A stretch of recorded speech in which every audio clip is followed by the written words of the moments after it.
얼마 전에 일본 정부가 국가안전보장전략, 국가방위전략, 방위비정비계획 이 3대 안보문서를 개정했다는 말씀을 드렸는데요. 12월 16일에 있었죠. 이 내용에 따르면 적 기지 공격 능력, 이른바 반격 능력을 보유하기로 결정을 했습니다.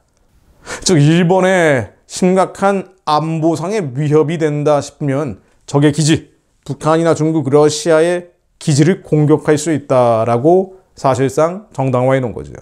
여기에 대해서 국내 여론은 아직까지는 그다지 여러 가지 심각한 문제들이 또 많이 있기 때문에 반발 여론이 크지는 않아 보입니다만은, 그럼에도 불구하고 이른바 진보, 이른바 좌파, 그리고 주사파 진영에서는 격렬하게 반발을 하고 있죠. 제가 성명 하나를 인용해 볼게요. 이번 정부가 주장하는 반격 능력은 국내외 항의의 반격 능력이라고 명칭을 바꿨을 뿐 사실상 북중 러시아 등 적 기지를 미사일로 직접 타격하는 선제 공격에 다름없다. 선제 공격하겠다는 얘기도 없는데 선제 공격이다라고 왜곡해서 선동하고 있는 거죠. 또 다른 성명 제가 한번 이용해 볼게요. 그러니까 이른바 진보, 이른바 좌익 진영들은 반일 감정을 어떻게든 부추겨야 되기 때문에 이런 식으로 계속 몰아가는 거예요. 자, 이 성명 내용 또 다른 거 보면은요. 우리는 일본 정부가 동아시아에 전쟁을 일으키고자 하는 것이 아닌지 심히 우려하지 않을 수 없다. 이 안보지침 개정이라는 게 일본이 전쟁하려는 것이다 라고 몰고 가는 거예요. 또 한국 정부의 의사와 무관하게 대북 선제 공격도 한반도 재침략도 가능해졌음을 선언한 것이다. 한반도 재침략. 이 섬뜩하죠. 일제시대가 또 올 수 있다. 한국인들의 가장 민감한 영린을 건드리는 선동 내용들입니다. 또 주사파 단체들의 주장을 보면은요. 일본이 선제 타격을 통해서 제3차 중일전쟁을 벌이려고 한다. 이렇게까지 노골적으로 주장하는 것도 있어요. 그렇기 때문에 결론은 뭐냐? 여기에 대한 자위적인 안보, 우리 민족의 안전보장을 위해서는 북한과 우리 민족끼리 힘을 합쳐야 된다는 쪽으로 결론을 내립니다. 그리고 그걸 위해서 북한의 핵무기가 불가피하게 필요하다. 이 자위적인 민족 보위를 위해서 북한은 핵과 미사일을 개발하고 있다. 이런 쪽으로 몰고 가더라고요. 이걸 일본이 안보지침 개정한 것을 이런 식으로 활용을 하는 거죠.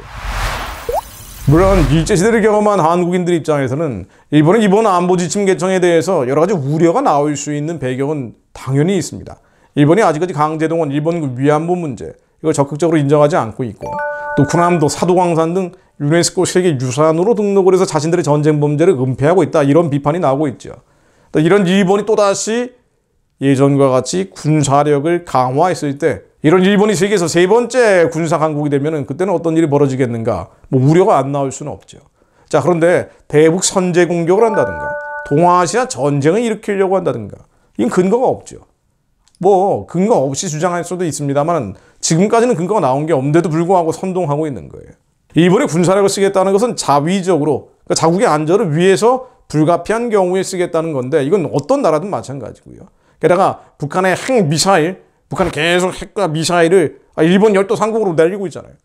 그러다 보니 생긴 문제고, 게다가 중국 시진핑의 1인 독재 체제가 강화되면서 대만을 침공하겠다고 하고 있고, 러시아 푸틴은 이미 우크라이나에 침공을 했고, 이러다 보니 자위적인 차원에서 나는 평화헌법이라는 이름으로 무장을 해제하는 것은 하지 않겠다라는 일본의 선택인 또 다른 정당화할 수 있는 배경도 있다는 겁니다. 자, 이러다 보니 자위적인 차원의 일본의 안보지침 개정에 대해서 뭐라고 하기도 좀 어려워요. 자, 그리고 이 안보지침 구체적인 내용들을 들어보면은요, 적국과 우호국을 이전보다 훨씬 명확하게 구분을 했죠. 사실상 중국, 북한, 러시아를 가상 적국으로 하고 있고, 미국, 한국, 대만은 협력국가로 명확하게 기술이 되어 있습니다. 그러니까 한국의 이해관계와 충돌에선 이런 선제 공격이니 뭐니 할 수가 없는 거예요. 미국, 한국, 대만은 협력국가이기 때문에. 그 적과 동지를 명확하게 구분을 해놓은 게 이번에 안보지침이란 말이죠. 그런데 한국인들의 정서를 자극하고 상처를 불질러서 반일 감정을 부추기려는 전략적 의도를 가지고 하고 있는 게 지금 이른바 주사파들이 하고 있는 제2의 한반도 침략 어쩌고저쩌고 하는 내용들입니다. 이 개정안을 보면은요, 중국에 대해서는 일본과 국제사회의 심각한 우려사항이라고 돼 있고, 일본이 동맹국 등과 협력해서 대응해야 하는 지금까지 없었던 최대의 전략적 도전이다 이렇게 해놨어요. 북한은 종전보다 더욱 중대하고 절박한 위협이다. 러시아는 중국과 전략적 연계를 강화하려는 움직임이 맞물려 안보상 강한 우려다라고 지칭을 한 겁니다. 한국에 대한 기술은요, 지정학적으로도 일본 안보에도 매우 중요한 이웃나라다라고 기술을 하고 있습니다. 한마디로 미일 동맹과 한미 동맹, 이 미국이라는 동맹국을 중심으로 한미 삼각 안보 체제를 강화하는 내용이에요. 북한과 중국에 대한 더 강력한 대응을 하겠다는 내용인데 이걸 제2의 한반도 침략이니 선제 공격이니 주기 전쟁이니로 몰아가고 있는 게 한국의 좌익 주사파들의 주장이라는 거예요. 전통적으로 갓근 전술이라고 그러죠. 김일성이 했던 얘기입니다. 김일성이 악마적으로 지혜로운 면이 있었단 말이죠. 사단적이고 마귀적인 지혜 말입니다. 한국은 갓근처럼 갓을 쓰고 있는데 갓의 한쪽이 미국, 한쪽이 일본이라는 거예요. 그러니까 미국 끈은 잘 안 끊어지니까 2번 끈이 끊어져 버리면 갓은 날아가 버린다는 겁니다. 이 갓근 전술이에요. 그래서 반일 감정을 부추겨라. 반일이라는 것은 이데올로기라는 거예요. 감정이 아니고 이데올로기다. 그래서 3.1 동맹을 끊어버려야 된다.